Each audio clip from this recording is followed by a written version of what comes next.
ونسلم على سيدنا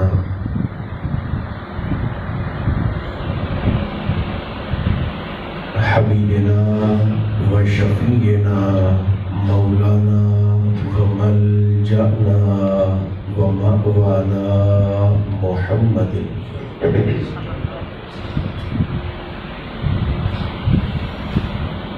رسول النبي الكريم الأمين المكين الحنين الرؤوف الرحيم وعلى آله الطيبين الطاهرين وعلى صحبه أجمعين أما بعد فأعوذ بالله من الشيطان الرجيم بسم الله الرحمن الرحيم إنا أعطيناك الكوثر صدق اللہ مولانا العظیم۔ محبت اجازت دے تو سبھی احباب خلوص کے ساتھ درود و سلام کی تلاوت فرمائیے۔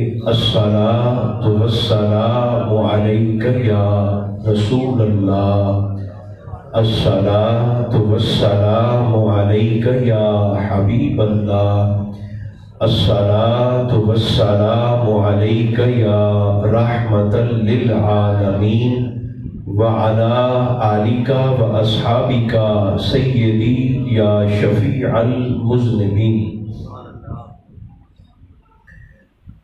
اللہ تبارک و تعالی جل مجدہ العظیم کی حمد و ثنا حضور نبی محترم رسول محتشم رحمت عالم صلی اللہ علیہ وآلہ وبارک وسلم کی ذات بے کس پناہ پر بے شمار ہدیہ درود و سلام عرض کرنے کے بعد میرے قابل عزت احباب، اللہ کریم کا شکر ہے جس نے ہماری گردنوں میں نسبت مصطفیٰ کا کلادہ عطا فرمایا۔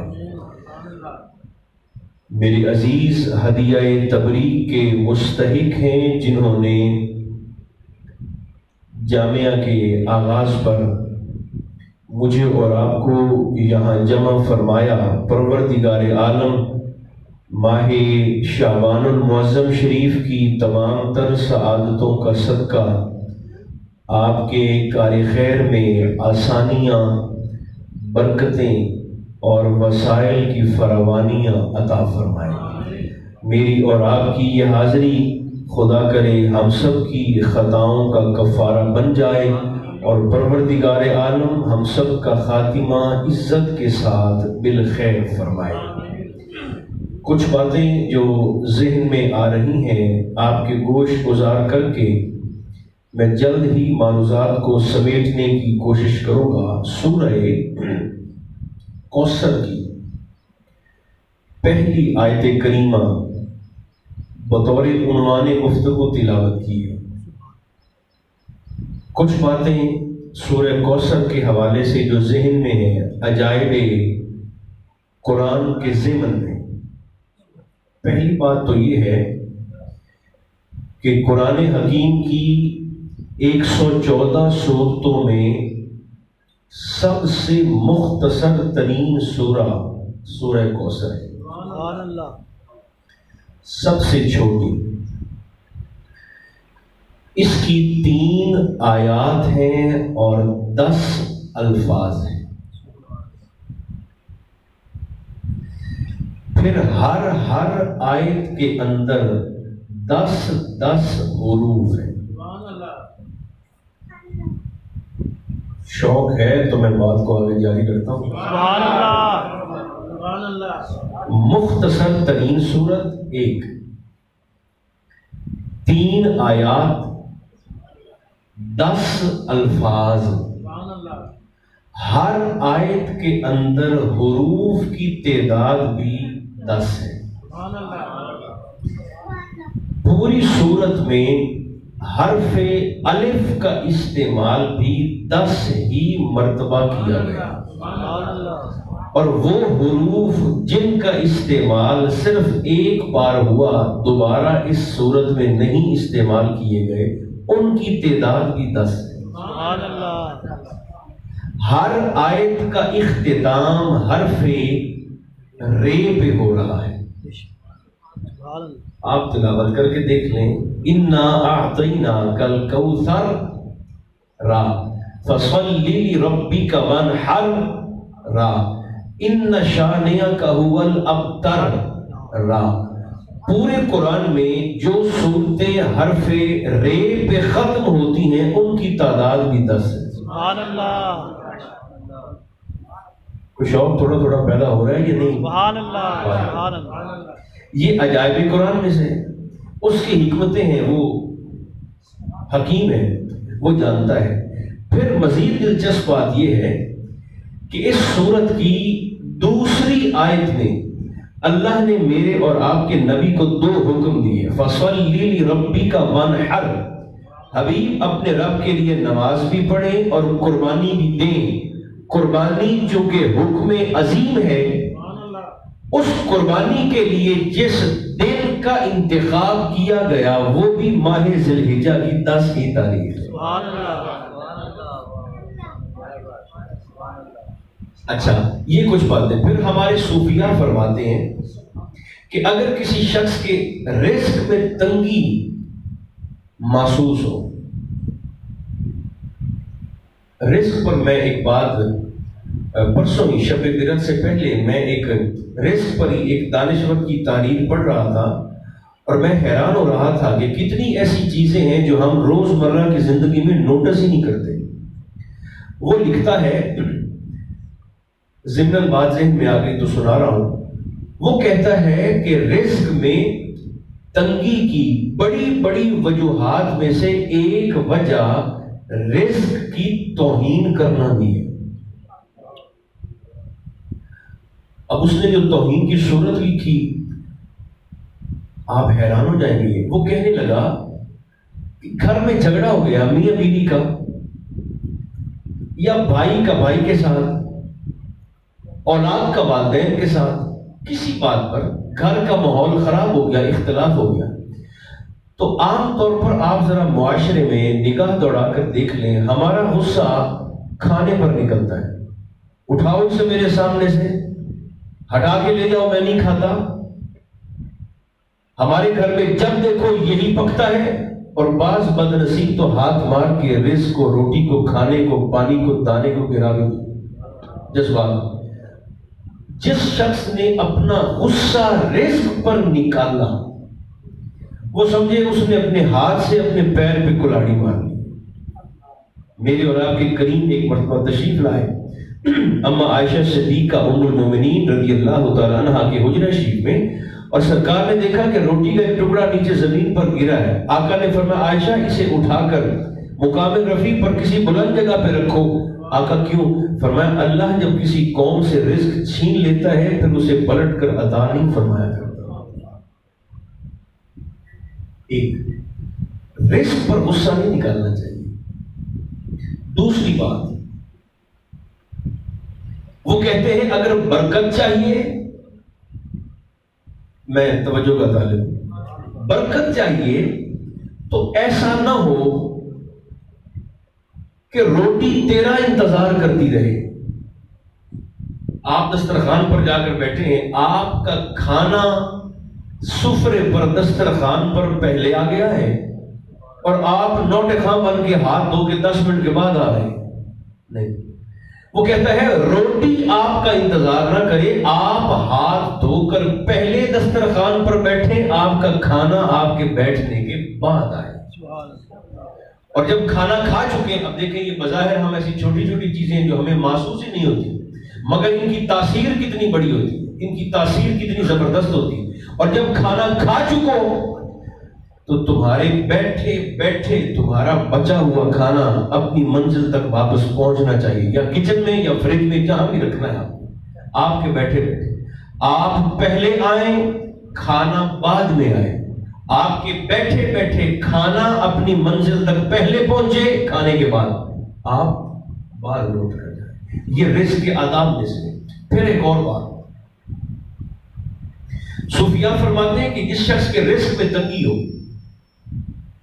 حضور غوث پاک اپنے مریدوں کو، اپنے شاگردوں کو ایک وظیفہ بتایا کرتے تھے. آپ فرماتے تھے کہ جب بھی تم لقمہ کھاؤ، ہر لقمے کے ساتھ یا واجدوں پڑھ لیا کرو. کیا ایک دفعہ بول دیں زبان سے، یا واجدوں پڑھا کرو. حضور کیا ہوگا؟ فرمایا تم جیسے جیسے لقمہ کھا کر یا واجدوں پڑھو گے، اللہ تمہارے پیٹ میں اترنے والے ہر لقمے کو نور سے تبدیل فرما دے. انگریزی زبان میں کہتے ہیں you are what you eat. تمہاری شخصیت، تمہاری پرسنالٹی وہی کچھ ہے جو تم کھاتے ہو. دو مرغیاں سامنے پڑی ہیں، ایک حلال کے پیسے سے آئی ہے، ایک حرام کے پیسے سے آئی ہے. ایک ہی ہانڈی میں پک رہی ہیں، ذائقہ دونوں کا ایک جیسا ہوگا، لیکن جسم پر تاثیر وکری وکری ہوگی، الگ الگ ہوگی. اب تو میڈیکل سائنس بھی اس بات کو تسلیم کرتی ہے کہ نیکی جہاں آپ کو روحانی طور پر مضبوط کرتی ہے، وہیں نیکی کا اثر آپ کے جسم پر بھی مثبت ہوتا ہے. اور گناہ جہاں آپ کو روحانی طور پر کمزور کرتا ہے، گناہ کا اثر آپ کے جسم پر بھی ویسا ہی منفی ہوتا ہے. دیکھیں نا، عمل ایک جیسا ہے، عمل ایک جیسا ہے. نکاح اور زنا عمل ایک جیسا ہے، مگر دونوں کی تاثیر الگ الگ ہے، جسم پر بھی، روح پر بھی. تو جہاں سے بات چلی تھی میرے ذہن میں آئی تھی، اگر کسی کے رزق میں تنگی ہو تو ہمارے صوفیاء فرماتے ہیں بقدر توفیق. عدد جو بتایا گیا وہ تو ہے 313. کتنا؟ 313 مرتبہ رات کو باوضو پڑھنے کے بعد بستر پر بغیر کسی سے کلام کیے آپ چپ کر کے خاموشی سے سو جائیں. 313 مرتبہ سورہ کوثر کی تلاوت کرنے کے بعد فرماتے ہیں 11 ہی دنوں میں اللہ آپ پر اتنا فضل کرے گا، اتنا کچھ عطا فرمائے گا کہ پھر آپ سے سنبھالا ہی نہیں جائے گا. تو یہ سورہ کوثر کا ایک فائدہ تو یہ بھی ہے جو میں نے عرض کر دیا. اِنَّا أَعْطَيْنَاكَ الْكَوْثَرَ فَصَلِّ لِرَبِّكَ وَانْحَرْ إِنَّ شَانِئَكَ هُوَ الْأَبْتَرُ. اب تک میرے مصطفیٰ اپنے شہزادہ عبداللہ کی تدفین کر کے واپس تشریف لا رہے ہیں اور سامنے کھڑے ہیں 5-6 بد نصیب. ابو جہل ہے، ابو لہب ہے، عتبہ ہے، شیبہ ہے، ولید بن مغیرہ ہے، آس بن وائل ہے. شام کا وقت تھا، سورج ڈوب چکا تھا. سرکار ایسے پاس سے گزرے. تکلیف کیا ہے میں عرض نہیں کر سکتا، ہم تصور نہیں کر سکتے حضور کی قلب اطہر کی کیفیت کیا ہے. گزرتے ہوئے آس بن وائل نے بدبختی کرتے ہوئے کہا جانتے ہو یہ کون جا رہا ہے؟ اپنے بدماشوں سے کہا جانتے ہو یہ کون جا رہا ہے؟ ان میں سے ایک نے کہا کون جا رہا ہے؟ یہ بکنے لگا، کہتا ہے دیکھو ابتر جا رہا ہے. ابتر، ابتر کہتے ہیں جس کی نسل ہی ختم ہو جائے. وہ دیکھو خدا بنا ابتر جا رہا ہے. حضور کی قلب اطہر پر مزید چوٹ لگی. سرکار تو خاموش رہے، پروردگار بول پڑے. جبریل آ گئے، حبیب انا اعطیناک الکوثر، آپ دل پر بوجھ کیوں محسوس کرتے ہیں؟ ہم نے آپ کی نسل کو آگے بڑھانے کے لیے آپ کو فاطمۃ الزہرا نہیں عطا فرمائی. مجھے ایک بات کہنے کی اجازت دیں، ہم نے آپ کو کوثر عطا کی. تھوڑا سا بول لیں گے تو میں حوصلے میں آ جاؤں گا. عطا 2 طرح کی ہوتی ہے. عطا کرنا 2 طرح کا ہوتا ہے، 2 طرح کا. ایک عطا ہوتی ہے معاوضہ لے کر، ایک عطا ہوتی ہے بلا معاوضہ. مثلا اب یہ آپ نے کاپی میرے سامنے رکھی ہے، میرے پاس لکھنے کے لیے قلم نہیں ہے، تو میں اگر یہاں کسی سے کہتا ہوں کہ یار بلال یا حافظ جی یا عامر میاں مجھے ایک قلم دے دیں، تو یہ اگر مجھے کہتے ہیں جی ٹھیک ہے یہ آپ لکھیں. اگر یہ مجھے قلم بغیر معاوضے کے دیتے ہیں اور میں لکھتا ہوں، بغیر معاوضے کے دیتے ہیں اور میں لکھتا ہوں، تو یہ جب چاہے مجھ سے اپنا قلم واپس لے سکتے ہیں. اور اگر یہ مجھے کہہ دے کہ ٹھیک ہے ہم تجھے قلم دیتے ہیں لیکن تو ہمیں اس کا 100 روپیہ دے دے، لے لینا، میں 100 روپیہ ادا کرتا ہوں پیش کر کے، پھر یہ مجھے قلم دیتے ہیں معاوضہ لے کر۔ اب انہوں نے معاوضہ لے لیا ہے، اب یہ مجھ سے قلم واپس نہیں لے سکتے۔ اللہ کرے میں سمجھانے میں فیل نہ ہوں، پاس ہو جاؤں۔ عطا دو طرح کی ہوتی ہے، ایک معاوضہ لے کر، ایک بلا معاوضہ۔ اللہ فرماتا ہے حبیب ہم نے آپ کو فاطمہ عطا کی، ہم نے آپ کے جامعہ میں بیٹھ کر پوچھا مولا فاطمہ کچھ لے کر دی ہے یا بغیر کچھ لیے دے دی ہے؟ قیمت لی ہے ہمارے مصطفیٰ سے یا بغیر قیمت کے؟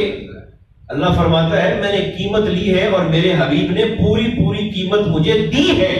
سورہ کوثر کی دوسری آیت میں وہ قیمت ہے، فَصَلِّ لِرَبِّكَ وَانْحَرْ، میرے حبیب ہم نے آپ کو فاطمہ الزہرا دی، خیر کثیر دی، کوثر عطا کی، مگر قیمت یہ ہے اپنے رب کے لیے نماز بھی پڑھے، قربانی بھی دے۔ میرے نبی نے 63 سال نمازیں بھی پڑھی، قربانیاں بھی دی، پوری پوری قیمت عطا کی ہے۔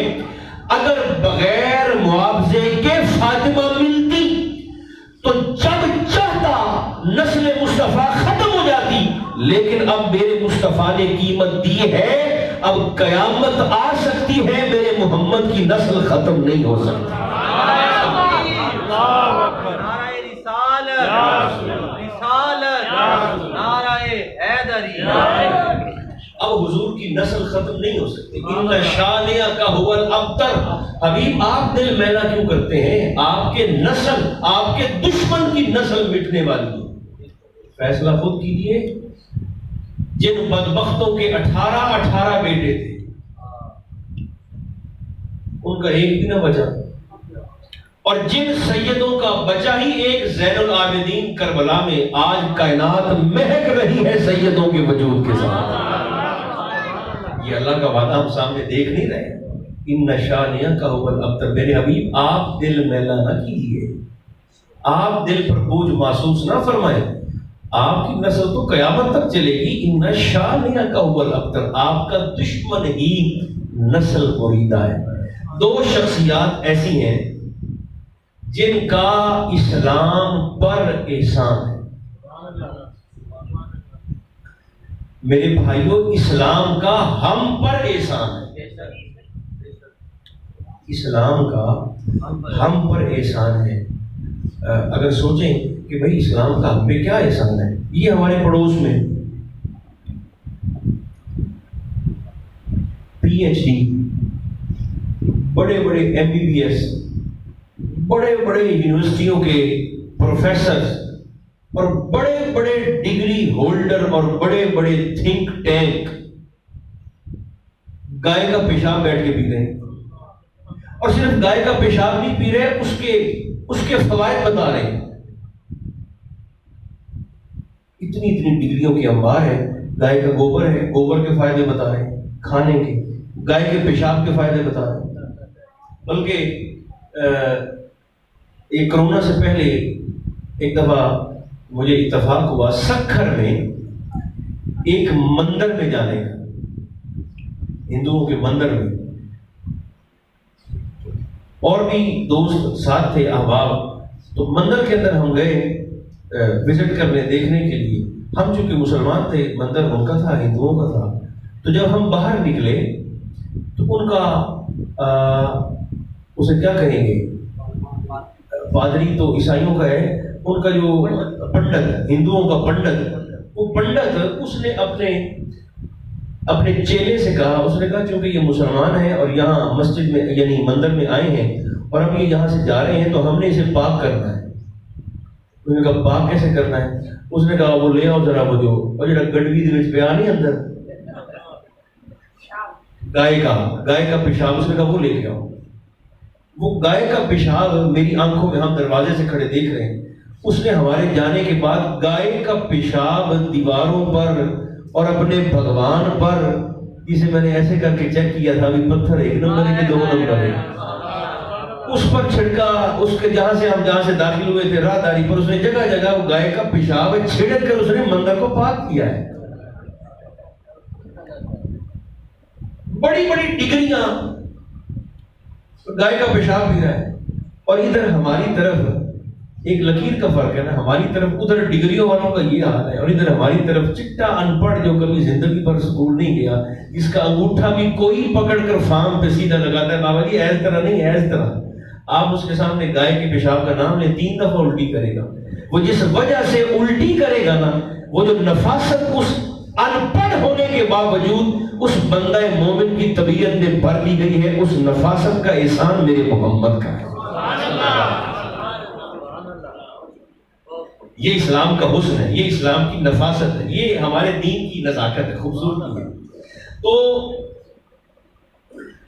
اسلام کا ہم پر احسان ہے, مگر 2 شخصیات ایسی ہیں جن کا اسلام پر احسان ہے. اور ہماری بد نصیبی کہہ لوں, لفظ سخت ہے مگر اور کوئی لفظ میں استعمال کرنا بھی نہیں چاہتا, ہماری بد نصیبی ہے کہ دونوں شخصیات کا ذکر ہماری محفل میں کم ہوتا ہے. ایک جناب ابو طالب اور ایک جناب خدیجۃ الکبریٰ سلام اللہ علیہا, میری اور آپ کی ماں. ان دونوں کا اسلام پر احسان ہے. ایک کی گود میں اسلام پلا ہے, دوسری کی مال پہ اسلام پلا ہے. سبحان اللہ. ایک دفعہ زور سے نہیں فرماتے آپ سبحان اللہ. ایک کی گود نے اسلام کو فائدہ دیا ہے اور دوسری شخصیت کے مال نے اسلام کو فائدہ دیا. دونوں کا ذکر ہی ہماری محفل میں تھوڑا کم ہوتا ہے. ہماری ماں کی ٹور تو دیکھیں, یہ تو سلمان رشدی جیسے بد نصیبوں کو 1988 میں اس کی کتاب آئی تھی, سلمان رشدی کی 1988 میں, جس پر ہر جگہ امت مسلمہ نے سراپا احتجاج کیا. اور کل میں اوریہ مقبول جان صاحب کا کالم سن رہا تھا, وہ پڑھ کے سنا رہے تھے اپنا کالم. تو اس میں کہہ رہے تھے کہ 1988 میں 88 میں جب سلمان رشدی کی کتاب یہ چھپی, پرنٹ ہوئی, تو اس کے بعد پاکستان میں بھی جلوس نکلے. تو بے نظیر نے اس جلوس پر گولی چلوائی, جو سلمان رشدی کی تحریروں کے خلاف نکلا, گولی چلوائی. اور اوریہ مقبول جان صاحب کا جملہ یہ ہے کہ اس گولی چلوانے کی FIR لیے وہ اللہ کے حضور پیش ہو گئی. اس کا معاملہ اس کے رب کے ساتھ ہوتا ہے. 88 میں سلمان رشدی جیسے بدبختوں کو, اور بھی بہت سارے خبیث ہیں جنہیں یہ مغالطہ ہوا کہ شاید مسلمانوں کے رسول نے پیسے کے لیے جناب خدیجہ سے نکاح کیا تھا. عقل کے اندھو یہی دیکھ لیتے کہ نکاح کا پیغام حضور نے بھیجا تھا یا ہماری ماں کی طرف سے آیا تھا. پیغام نکاح سرکار نے تو بھیجا ہی نہیں. ایک دن جناب خدیجہ اپنی سہیلی بی بی نفیسہ سے مخاطب ہو کر, ایسے دونوں سہیلیاں تھیں گھر میں بیٹھ کر کلام کر رہی تھیں, اور نفیسہ کہنے لگی خدیجہ آپ کی عمر ہو گئی ہے, اب آپ شادی کر لیں. دونوں سہیلیاں بیٹھیاں گلاں کر دی, آپ نکاح کر لیں. اما جان نے فرمایا کس سے کروں؟ کیا خوبصورت جملہ ہے. جناب نفیسہ نے کہا آپ چونکہ طاہرہ ہیں تو کسی طاہر کے ساتھ کر لیں. اما جی نے فرمایا تیرا اشارہ کہیں محمد ابن عبداللہ کی طرف تو نہیں ہے؟ سبحان اللہ. اس نے کہا آپ نے بالکل ٹھیک سمجھا ہے.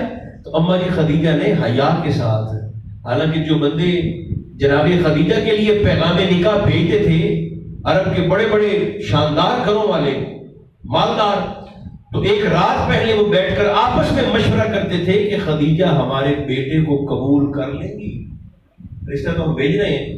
مگر جب نفیسہ نے کہا کہ میرا اشارہ عبداللہ کے چاند کی طرف ہے, ہاشمیوں کے پھول کی طرف ہے, تو ہماری ماں کے مقدس چہرے پاک پر حیا کی لالی آئی, اور آپ نے نظریں جھکا کر کہا نفیسہ محمد مجھے قبول کر لیں گے؟ آپ نے فرمایا میں جاتی ہوں, جا کے بات کرتی ہوں, پھر آگے ہماری قسمت ہے. جناب نفیسہ خود چل کے گئی ہیں پیغام نکاح لے کر سیدھی حضور کی خدمت میں. میں آپ کے لیے اپنی سہیلی خدیجہ کی طرف سے نکاح کا پیغام لائی ہوں. میرے 25 سال کے مصطفیٰ نے امت کو حیا سکھایا. سرکار نے فرمایا میرے نکاح کی بات براہ راست مجھ سے نہ کرو.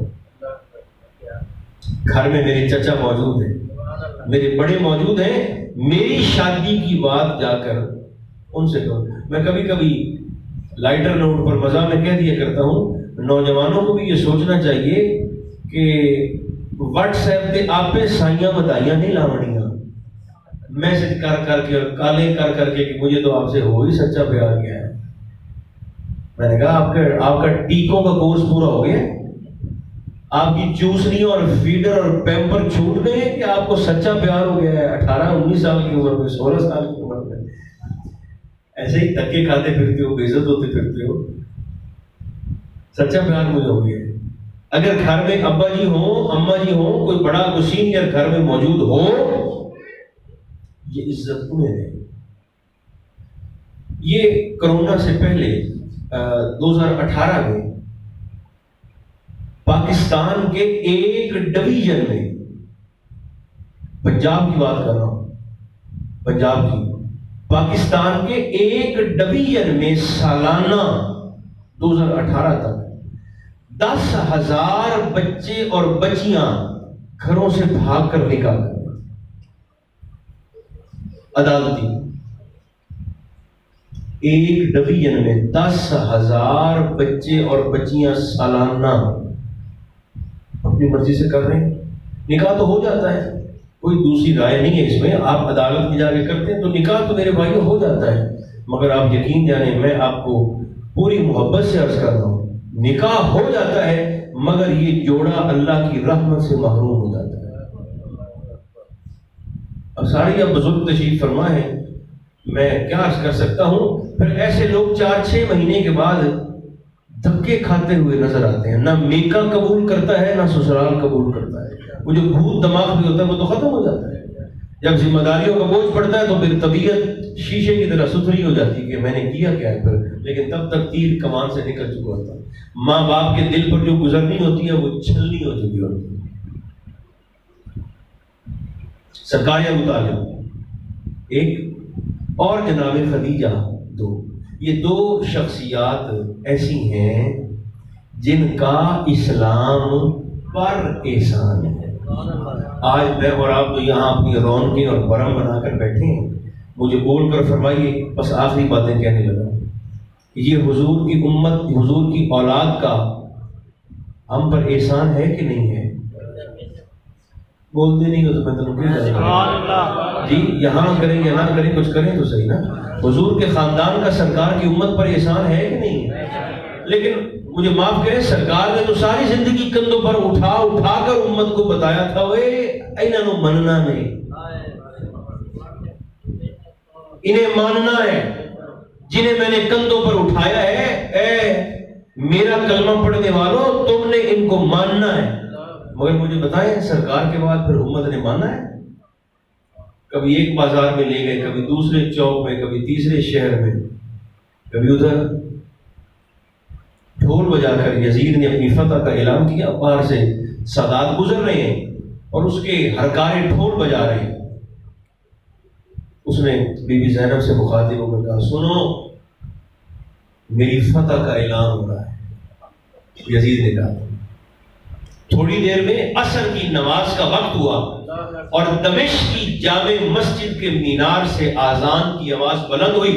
بی بی زینب نے اٹھ کر یزید سے مخاطب ہو کر کہا، یہ سن میرے بھائی حسین کی فتح کا اعلان ہو رہا ہے، تیرے ہرکارے تیرے ڈھول خاموش ہونے والے ہیں، میرے حسین کی فتح کا اعلان قیامت تک ہو رہا ہے۔ یہ حضور کی اولاد کا احسان ہے امت پر۔ ایک تو میں اور آپ، بڑا اچھا کام انہوں نے کیا ہے، عامر میاں نے، آپ کے بھائی نے، دوست نے، ساتھیوں نے، یہاں پر مسجد شریف کا، مدرسے کا، جامعہ کا ایک انتظام ہے۔ جامعہ کی تعلیم بھی ہے، ساتھ دینی بھی ہے، ساتھ اصلی تعلیم بھی ہے، ساتھ ساتھ چلے گی، یقیناً تربیت بھی ہوگی۔ اور مجھے تو ویسے ہی بڑا یہ خوبصورت سا چھوٹا سا کمیونٹی سینٹر بھی لگ رہا ہے کہ آپ یہاں پر، میں ویسے یہاں پر مجھے آتے ہی مجھے ٹھنڈک محسوس ہوئی ہے، الحمدللہ میں پرسکون یہاں پر محسوس کر رہا ہوں، بیٹھنے میں، کلام کرنے میں اور آنے میں۔ اللہ ان کو، ہم سب کی دعائیں ان کے ساتھ ہیں، مزید برکتیں عطا فرمائے گا سرکار کے ساتھ۔